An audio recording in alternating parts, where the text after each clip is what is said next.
Mr. Secretary, as you know, natural disasters affect all Americans, regardless of their politics.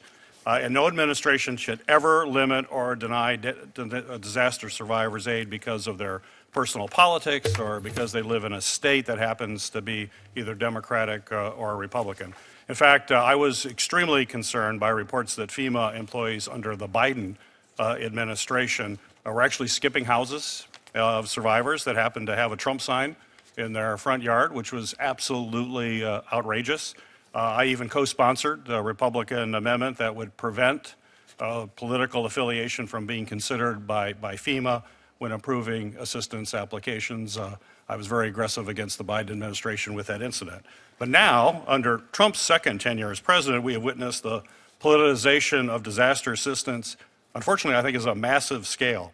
There are reports that President Trump has approved nearly 90% of disaster requests from red states, but only 23% from blue states, even when the request met the FEMA established threshold for federal assistance.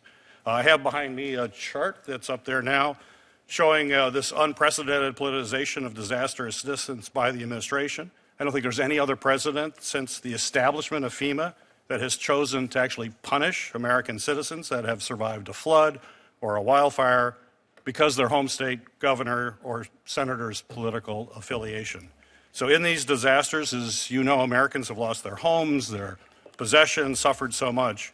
Could you just tell me yes or no? Do you think it's right for a president to approve disaster aid based on whether a state voted for him instead of the amount of damage that actually occurred in the state? And you see this chart is pretty dramatic. Senator Mr. Peters, Secretary, the time has expired, but please answer his question. Senator Peters, that's not my experience with the president. As I said, we've had 37 states approved for public assistance disaster underneath President Trump, and everyone with the exception of 2, because they didn't quite qualify, that was blue, that was brought in front of him, he approved, including a large number. In fact, one of the largest numbers approved is for Washington State and Hawaii. Just briefly, I mean, this chart, I think, speaks volumes. So I would like to have further discussion with you at an appropriate time because what we're seeing, I don't think I know you. I would think that you would be appalled by some of this as well. I'd like to have that discussion. Senator, I agree with that. And look, you and I don't agree on every issue. I do agree that it shouldn't be politicized. I will tell you my experience with the president as I sat down in front of him. Last time I sat down in front of him last Friday, he had 15. They're red and blue states, including tribes.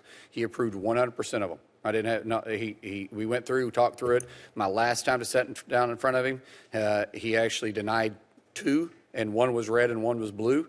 And there was reasons because they didn't quite meet the threshold, and we were having to try to get there. So my experience since I've been in office for 2 months hasn't been that. Okay. Well, I'll look forward to following further discussions. Thank you, Mr. Secretary.